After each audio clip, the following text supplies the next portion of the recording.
Have you ever woken up and just not wanted to go to work? So in this video, I want to share a little bit about how I handle the days where I wake up and I'm in a funk, and exactly how I handle to snap myself out of it and get to work. My name is Mark Fisher, and if you like today's video, I'd love for you to head over to businessforunicorns.com and find out more about how we help training gym owners create more income, more impact, and more freedom, and get out of funks. So true story here, during COVID, I got in a really gnarly place. I was not good. And thankfully I had a team of people, and they were working with me, and they were making sure the wheels weren't falling off the train. Let me share you some of the ways that I look at this and some of the things that I do when I am feeling in a funk. Step one, be honest. You gotta be honest. You have to be honest with one, yourself, and ideally two, with some supported counsel of some kind. I have to first acknowledge that's going on before I can fix it. So step one is being honest, because then that creates space for me to apply some of these other tactics I'll be sharing with you. And two, if you have a supported partner you can share this with. Now this could be anything from potentially a business partner to a spouse to trusted friends. Remember, pain shared is pain divided. So there's a lot of, I think, underappreciated value in simply noticing and naming and saying, like, I'm not in a good place right now. I don't feel good. I don't want to do this. Yada, yada, yada. Fill in the blank, whatever is true for you. I think that is our first step, because once we have that clarity, once we have that awareness, then we have power. Two, starting with the framing of remembering, for better or for worse, my angels, this too shall pass.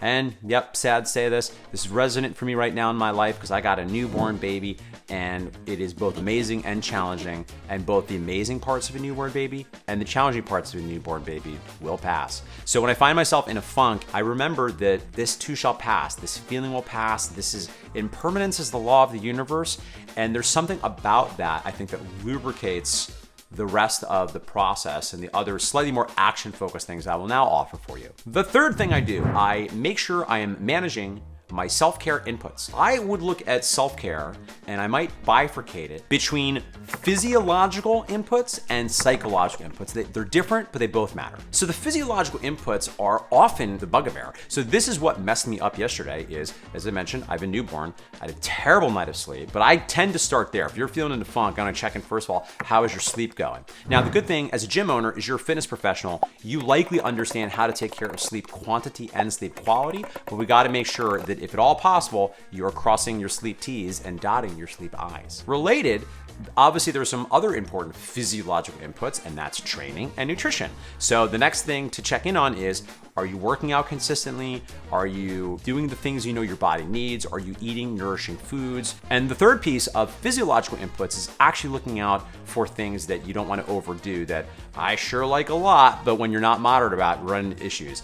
And that's right, I'm talking about moderating your alcohol and your coffee intake. Because if we start macrodosing either of those, that can get in a really gnarly feedback loop where you're drinking a little too much at night, you'll wake up the next day, now you're tired because you slept crappy, so now you're drinking coffee. Whoa, boy, it's kind of messes up everything. And again, I'm certainly not a zealot. Remember, I go to Burning Man. But I do think that you want to be cognizant of tracking your alcohol and your coffee. Now, I would note, I have a spreadsheet where for me, this works well. For some of you, I realize this is hell on earth, but I meticulously track the servings of alcohol per day, servings of coffee per day, how many ounces. So we got sleep, we got training nutrition, we got moderate alcohol and coffee. Now, the second half of our bifurcation is psychological. And this can have a lot of different elements, but one thing I would ask is, do you have practices on a semi-regular basis where you are taking time to reflect on what is going well in your life and your business? This is sometimes called taking time to have a positive focus. This could be a gratitude journal. This could be any number of practices you do on a regular basis to train your brain on what's going well. Because remember, your brain is going to want to focus on what's not going well. By definition, it's called negativity bias. It was very helpful for us in the ancestral evolutionary environment to avoid being eaten by lions. But in today's day and age, we have to really train our brain, right? Dan Sullivan, the founder strategic coach, said something that resonates with me all the time is we have to protect your confidence as an entrepreneur. And one of the ways we do this, in addition to taking care of your physiological energy, is training your brain to focus on what's going well. My second psychological self-care input is learning. Now, again, everyone is probably different here to some extent, but I find I am getting in a funk if I don't feel like I'm learning, if I'm not growing. I start to feel like, because the reality is business is not always going to be an up thing, but a lot of these self-care inputs, both physiological and psychological, what I want you to understand is they're 100% within your locus of control. So the reality is if you're tracking on these inputs, you're still able to make some progress, right? And I also find not only does learning obviously give me ideas to be more effective at what I do for my job and hopefully get better results, but it's fun in and of itself and it gives me some forward momentum and that helps me feeling good, right? Happiness, as Earl Nightingale said, is the progressive realization of a worthy goal or idea. A third element is taking time to recharge, taking actual breaks. Do you take actual days off from your business? Now here's the thing, I understand based on where you're at with your training gym, sometimes this is not realistic, I get it. Sometimes there's a season of grind, you just gotta make it happen. Totally cool. But I gotta tell you, that's not sustainable. You can't do that indefinitely. So if you haven't checked out my episode about getting a number 2 and having a sous chef, click that link in the description below, give that a watch. And while you're there, why not hit that subscribe button after all? We're having a good time. Let's keep the party going. This is a weird song. My fourth psychological input that is really important for me is connecting with my values, my mission, and my compelling vision of the future, right? So the more that I can really get clear on what this is all for and where this is going, the more that really fills my cup and gets me excited about doing the day-to-day work. So for me, that looks like getting very clear on what my life is going to look like in 5 years if I keep on this path.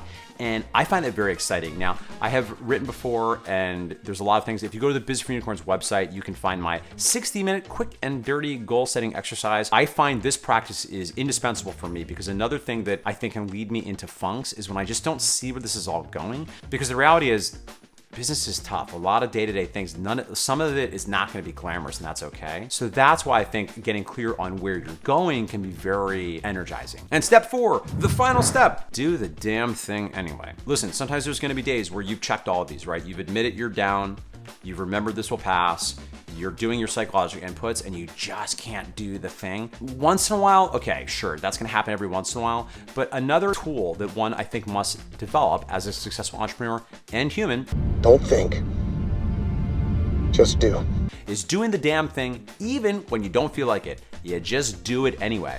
There is magic in the beginning, as Goethe said. You will be surprised how often if you can just use enough willpower to get yourself started, you can then use the momentum to keep the ball going. So the classic trick here is if you're looking daunted because you know you've scheduled, let's say 60 minutes to create a piece of content, say you're just gonna work on it for 10 minutes and then you're gonna go back to sleep. And you'll be amazed how often you can just keep on the thing. So sometimes you just have to suck it up and do the damn thing anyway. All right, friends, my name is Mark Fisher. I hope you enjoyed today's video. If you'd like to learn a little bit more about getting out of a funk, well, I think you should go ahead, click the link below in that description, check out my video about the 3 entrepreneurial contexts. I think there's a lot in there that will also facilitate your mental self-care and have you kicking more butt with your training gym every single day, helping people, making the world better, being awesome. I will check you next time for our next video where I will share more psychological tips, actionable frameworks, and of course, philosophy.